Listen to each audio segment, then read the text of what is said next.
when you decide to do something big or feel called to do something big, there's an expense that you don't understand that other people have to pay to.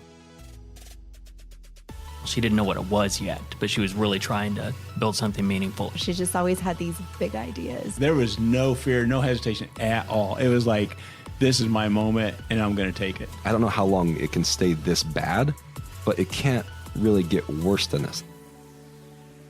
These people, these voices, these experiences, they were my mentors. They are the people who helped build and refine and grow me into the leader that I have the opportunity to sort of be today. This is the first 17 years. Chapter 4, J.R. Souter, also known as the Hubs. J.R. is steady. He's long-term. He's not impulsive. He thinks all the way around a problem before he acts. And that maturity and patience and decision-making has made a huge impact on my own leadership. And what JR has taught me, I think, has also created a more sustainable company and a more sustainable environment for our family. I would say we were on the same page with accepting the risk, but also aware that, hey, if we're going to do this, we're going to do it early. Knowing that like failure was talked about and it was okay from a result, but like we got to take some swings. Growing a family and building a business happened on the exact same timeline. Together, we have 4 girls. Their names are Aubrey, Ainsley, Ivy, and Quincy. Aubrey's 13, all the way down to Quincy, who just turned 2. In spite of the fact that I very much have a big career and have a lot of kids, when I was younger, even though people saw in me this creator, this communicator, this like leader, I still saw myself when I was older, my life looking like my mom's. Like I thought it would be what my mom was, that I would stay home and I would raise my kids. And so it was this like kind of constant surprise to me, actually, that every time I had a baby, I wanted to go back to work. And the right place for me, the right place for our life was for me to have a career, for me to be a business owner, for me to be an entrepreneur, for me to create and to lead and to communicate. And so it has been a journey with JR in like unpacking what does that life mean for us? Because it changes in a lot of ways as you move through all these transitions of like 1 kid to 2, 2 to 3, 3 to 4, then they're at different stages and ages and his job looks different than mine. And so it's been this like weaving together, architecting our life in a way that we both love it and our kids are really thriving. It's a look at like the lessons learned along the way and the characters who built my character, what led up into 42-year-old Tiffany. And we couldn't possibly tell that story without talking to you. You were present for lots of it. I was. And very helpful. Sometimes For some of it. it was a lot, and you were there for the like peaks and the valleys. So this discussion is just me reflecting on where you've built my character and you sharing like your observations of me and of the journey. Tiffany and I met actually through my sister. My sister and Tiffany were friends. They were attending the same church, and Tiffany was brought up in conversation as somebody that I just needed to meet from my sister. And I was living in San Francisco at the time. I thought I would just go to business school. That was the next step for me. Was not really looking for a girlfriend at the time. I was very career focused. Like I just felt like I needed to check some boxes for myself and establish like where I needed to go on my career path before adding anybody else to the equation. So I kind of like agreed to get together with Tiffany, but it was at the Big Ten basketball tournament. And so it seemed pretty safe. Yep, I can check the box. I did this so my sister can leave me alone. When we first met even, I would say I just knew something was different. I was 24 when JR and I met, and we did not know each other existed on the planet until then. It was like we didn't have mutual friends or any of that kind of stuff. And we were both out of college. I had been at Lilly for a couple of years, supporting a big manufacturing facility as a financial analyst. And in the world of Lily, my achiever self was trying to figure out, like, how do I win? And I had my sights set on going back and getting my MBA and getting sponsored. And I wanted to know if I could compete. If I went to Harvard, I went to one of these Ivy League schools, could I do it? And so I was in the process of sitting for my GMAT when JR and I met. So I was in that like space of independence, exercising that, getting comfortable with the idea of being alone and like, I think beginning to enjoy what that meant. And then I met JR. And I remember so vividly the very first time I saw him. He had come in town for a Illini basketball tournament. He was living in California at the time. He's a big Illini basketball fan. And I was supposed to be a big group of people that went. That didn't happen. There was just 4 of us. And so we scalped tickets. And so we didn't all sit together. And so we just had 2 and 2. So he and I ended up sitting beside each other during a whole basketball tournament. And I remember just feeling incredibly safe in his presence. And I remember just instantly trusting him. And I wouldn't say I'm a low trust person at all, but I'm wickedly independent. And it's still a thing that, like, if there's something that rubs in our marriage, it's usually that. Very independent. And so for me to like almost just like rest comfortably in his arms, like figuratively speaking, from the like first second I met him was a very unusual feeling for me. And I remember going to the bathroom one time during one of the games, and I looked in the mirror and I literally said to myself, I'm going to marry him. I was like, that's so strange that those words just came out of my mouth. Because I hadn't even totally thought it. It's like it just came out. And 13 months later, we were married. I feel like it was very irrational for you in particular. I feel like people would say I'm more impulsive, but you are not impulsive. I'm not. It was observed as irrational behavior by the J.R. Souter. Trying to describe that to my friends who had known me, they were like, not quite certain, like what had happened. She better be great or pregnant. Right. Exactly. Some of that. I worked at Lily for 2.5 years, and there were a couple things that were happening. Lily was going through a really big inflection point where Prozac was a huge part of the Lily portfolio at the time, and it was going off patent. And it was really like a D-Day kind of a situation. When Prozac goes off patent, it's going to be an issue for Lily. So I was there when that happened.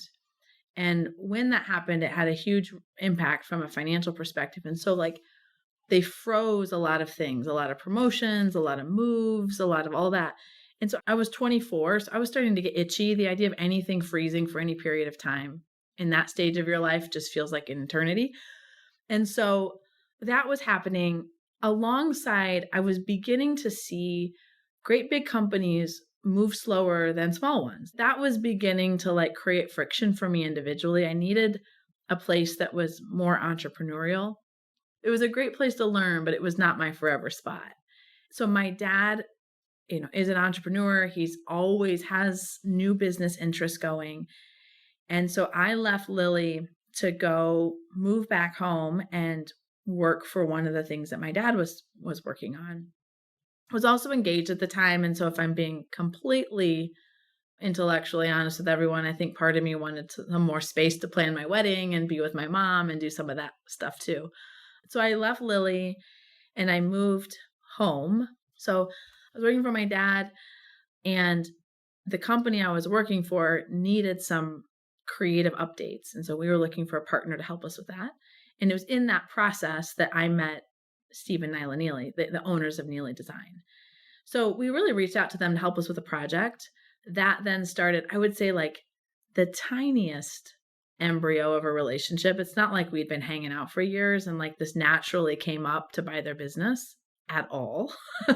But we started to see like, well, if we're going to need design resources consistently, would it make sense for us to just buy a marketing company? So one of the ideas we were working on at the time was, if you owned several different companies, you could centralize their back office functions. You could centralize HR, you could centralize accounting, and all companies at some point use marketing. And so we could also have a marketing company that we owned that was then supporting this like portfolio of companies that used that marketing company as a resource. So when we met Steve and Nyla, we kind of exported that idea, and they were interested in selling us the business. But that was really how it happened. It wasn't very strategic. It wasn't very known. It wasn't like we had a relationship with one another, but we just got to work.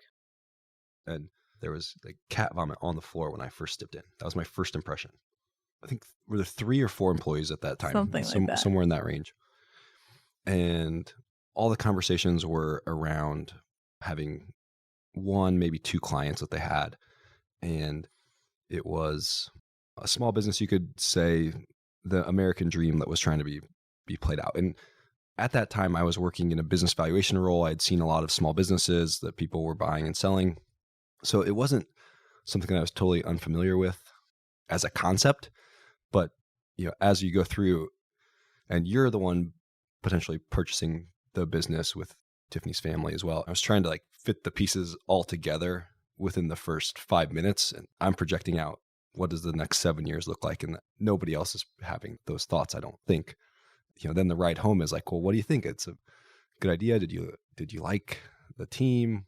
And I'm just not ready to answer those questions yet. And so I'm like, can we see the financial statement? Well, yeah, the financials.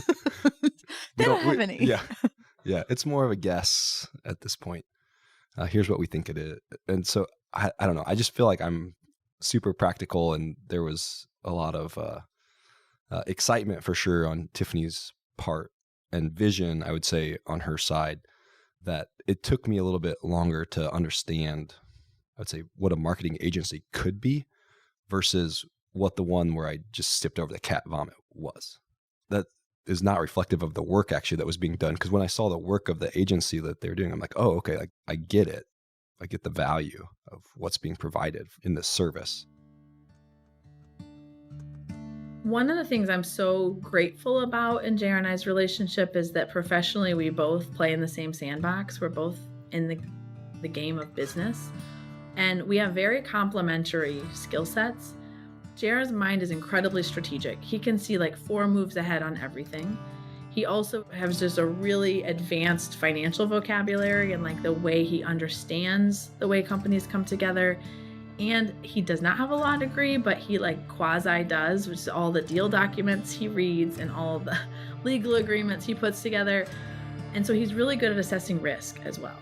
So when we're not married yet, but obviously stepping into this environment is going to change our marriage, I consulted him even then, not like, what should I do?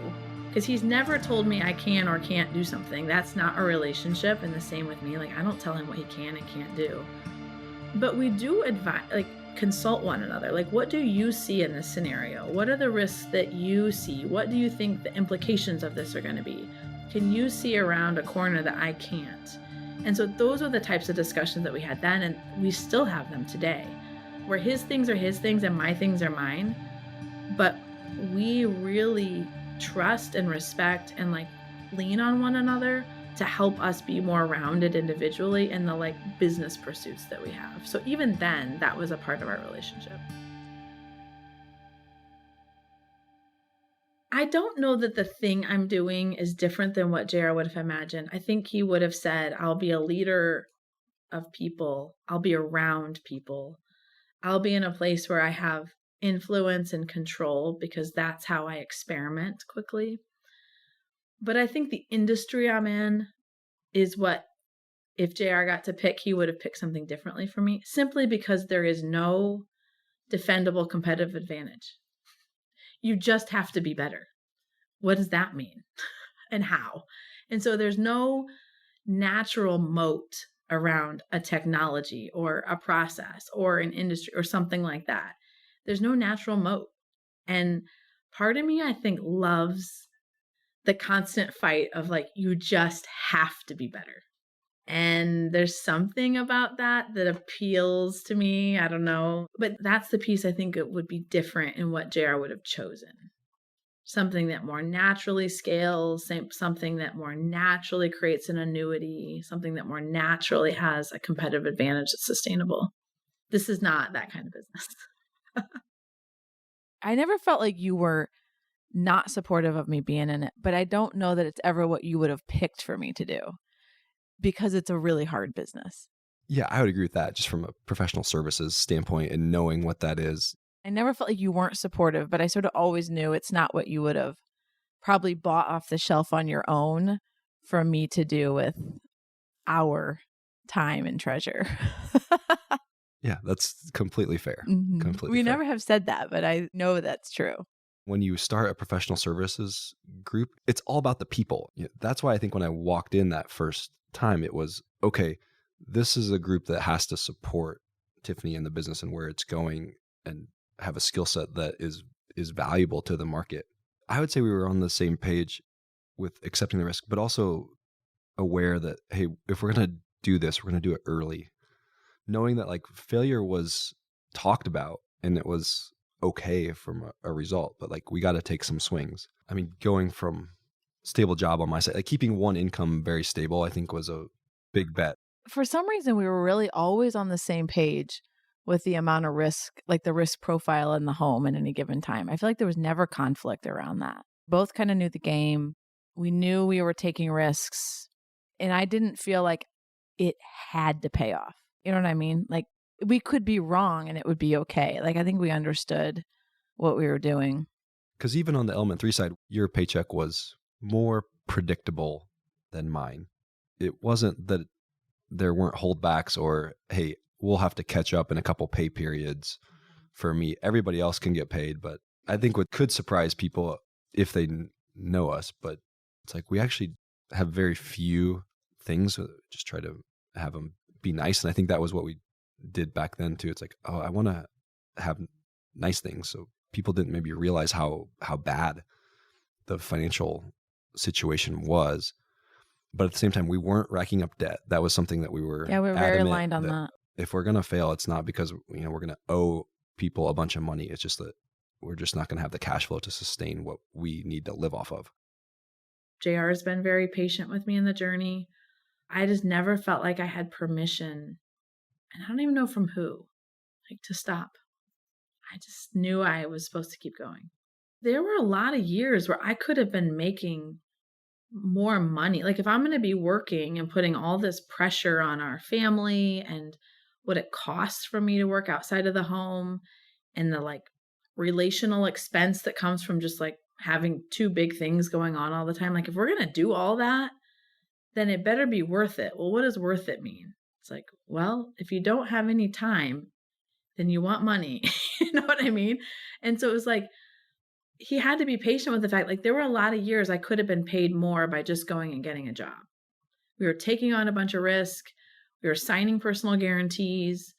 We weren't living as freely financially as we wanted to individually. And there was like no promise of this thing making it.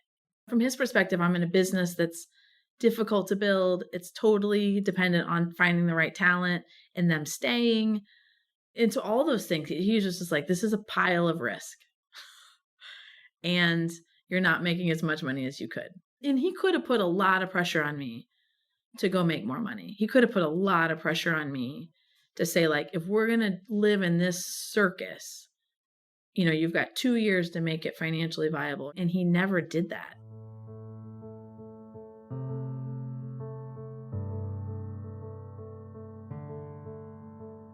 As Element 3 started growing and you had maybe 12 to 18 people at the office, and then 08, 09 time period hits, and Tiffany's pregnant with our first child, and I had just stepped out into running my own business, so it was just getting off the ground. And I have this lasting image in my mind of Tiffany pregnant. It's November of 2008.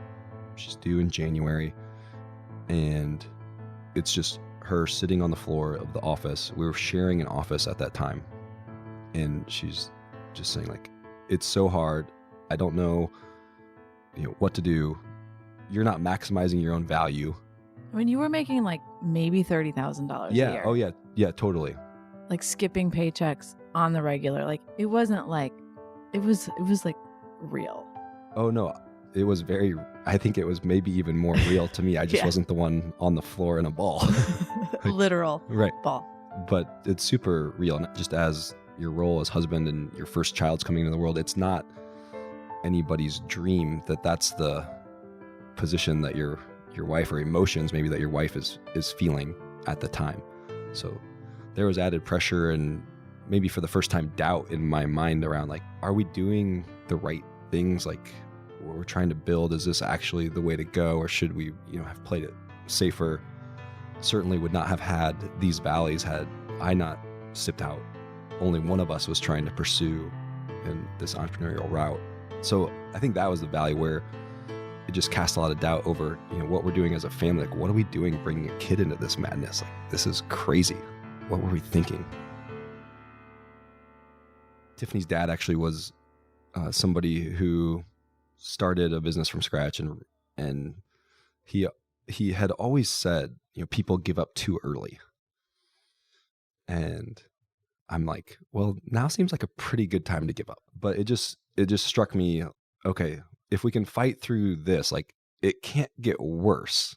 I don't know how long it can stay this bad, but it can't really get worse than this. Like I'm not paying myself. The market's been crushed. I think that was what we spoke about, that like, can it get worse? I remember really specifically after we had Aubrey and things were falling apart so hard, I would lay in bed at night rehearsing my speech of how I could make sure it didn't actually play as a failure at all, that I was leaving Element 3. So like the thing I played out in my head was like, what I have found out, I've discovered is that like now that I've had a baby, what I really want to do is I want to stay home. And so we're going to dissolve Element 3. We're like so grateful for the employees. And I would rehearse this thing in my head of like, this is what I'm going to say. This is how I'm going to get myself out of this jam, is I'm going to put it on becoming a mom. And because of where I come from and nobody has the expectation that I'm going to do this, it is going to be fine. Like people will actually like maybe even exhale that she's like done with this thing,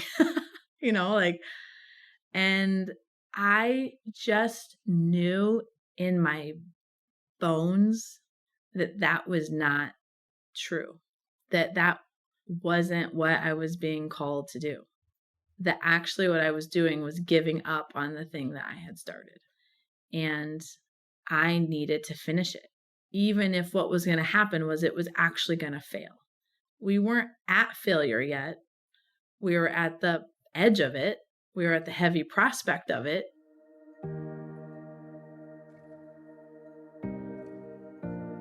I would say 3 times that I can think of very explicitly where I have had to decide whether re-choosing Element 3 was the right thing for what it looked like at that time and what my life had become in that time. Because when you're the owner, when you're the leader, people expect that like every day you must love it. The way your life is moving and changing and the way it is moving and changing is in like perfect synchronization. And that is not true. Like there are seasons where I had to decide if recommitting to it was what I wanted again. It being what it was and me being what I was. And for some reason, it's like, I don't want to say it's never been about the financial aspect of it. That's the way we keep score in business, so you know if you're good or not, and the way you know if you get a chance to like play another day. But I've always played for the long haul. I've always played the game in a way that like our values are served first. And I'm like, if we make the right decisions principally, the money will come. And I just never felt like I had permission, and I don't even know from who, like to stop. I actually never imagined that Element 3 would be easy. I like never imagined it would be. It's not easy today, but I have so much more confidence and so much more control, and we have so much more visibility, and we just like, we can still be surprised, and we live in a state of productive paranoia. I never imagined it could look like this. And so I just was like, oh, it's just hard. It's very hard all the time. And so I think that's when the kids came in additive. That was when I knew there had to be big shifts in the way that sort of programmatically things ran so that your career had space, what I was doing with Element 3 had space, and that we actually had time together as a family. Yeah, and I would speak to that knowing what the systems were. My business partner was not married, didn't have kids. So, I always felt this like strange burden, like, oh, I need to work enough to keep up and hold up my end of the deal on this partnership. So as we were going through 2009, adjusting with a child and the market, and you can't just like work a bunch of hours and change exactly what's happening in the economy or how customers are going to spend, what's going to happen. But if your business partner is doing that, you feel some obligation to at least like, well, maybe if I think about it at 11:30 p.m., I'll come up with a great idea, versus somebody's got to help feed Aubrey, who woke up for the third time already. And you creating the capacity too. I mean, whenever you come into marriage, if you don't impact one another, I would say you're not doing it right. I feel like I've changed a lot. And Element 3 has just been such a huge place where my time has gone, that the way you've influenced my life has certainly been reflected in Element 3. Element 3 likely takes up maybe 2/3 of our dinner conversations. And I'm not saying that begrudgingly, but you're just ready to talk about all of what is happening or what needs to happen at the office, where I tend to think through like what my position is before I throw it out there for everybody else to comment on. And it just goes back to, you're an external processor. You want to talk about it. You want to work through it. In turn, that's helped, I think, our girls, especially the older two, think about Element 3 and what they would do if they were running a business and all the rest. But you've become more strategic in that you didn't used to just like wait and not put all your cards on the table. Like, hey, here's my best and final offer. First thing, like everything is out there. And you don't have to do that right away. Like as an early agency and early in any business, you sometimes do. And you have to overcommit to, yes, we do that, when we've never done that before, but I think we can do that. So yeah, it's been a transition or a journey for both of us. I am an external processor, and my team today is much closer to the real problems of Element 3. But for a long time, you were the place I could sort of say the truest thing. And I needed you to create capacity to think through that with me. There's two major times where I completely was comfortable with the outcome of me leaving Element 3. 2008, 2009, when all that was happening, I was having my first kid, and the company's like imploding on itself kind of even before it gets started. The second time is when, in about 2017, JR and I were having a really difficult time in our marriage. And I, in my heart, completely let Element 3 go. I realized this may be a time where and is not possible. And if I have to pick one, I'm going to pick my marriage. And so in my heart, I just released Element 3. I didn't know what that would mean if I had to step away, if it meant it went away, if we had to sell it, if somebody else would run it, if I need to hire. I didn't know, but I just let go of it. We used to take walks all the time after dinner before we had kids to run everywhere. And I feel like that was just hours and miles of us talking through what is the worst case scenario, what could happen, what comes after this, well, then what? And then how does that go? And then what would you do? And then how would that, like, I just remember, talking through people I needed to let go, client, meetings I was prepping for, the expectations of our community on us as we were going through those years, because it was all consuming and people understood that at different levels. I mean, our world was very small in that season of our lives. We made time for the businesses and what needed to happen there, sometimes to the detriment of time for ourselves. Like you talk about walks. It happened. It didn't happen enough. Like when there was something serious or a big client meeting from an Element 3 perspective or something that was changing in my world, then we would make time for it. But for that season, like we operated somewhat independently unless there was a major decision or something that needed to happen, which I think has changed and evolved, and our definition of what's major has changed and evolved. But we probably talk about more random issues at this point than we did early on. I don't like to look at the bad news. I don't like to sort of acknowledge the freight train of the economy coming towards me. Like naturally, I'm like, it's not that fun, actually. I don't like that. I don't talk about losing. I don't want to think about it. I don't want to think about what happens if I do lose. I don't want to think about what costs I need to cut if I lose my biggest client. Like, I don't want to think about all that. Blech. It's gross. I feel like I've also just have so much more courage in understanding the wisdom of confronting what could go wrong way before it does. And that's not wasted motion. That's not spending good energy on bad problems. That's being prepared, and that's being wise, and that's being strategic. But left alone on an island by myself, I would not have found my way towards thinking about things like that. Yeah. Doesn't make me an Eeyore like all the time, or like Debbie No, Downer. but like, you're able to see it balanced. I definitely have a more like risk reward Yes, mindset that yes. is like filtered through the decision making process, where you would say like, this feels like the right decision. Yes. And I think I've grown. I feel like I know how to ask questions in a way more just balanced, strategic, intellectual way than my younger self did. I think I just want to say, like, thanks for allowing the space for this journey. It was not easy. And I'm grateful that you always felt, I don't know, like self-assured enough to let me become whatever it was that I needed to be and do. And like nowhere along the journey did I feel like you were threatened by the size of what I felt like what was inside of me. And I'm grateful for all the like, I should have given you a week notice, but instead I gave you 15 minutes. I enjoyed the journey for the most part. Like, I think we're very real about the peaks and valleys of the journey. There's some bliss in not knowing what is going to happen or transpire.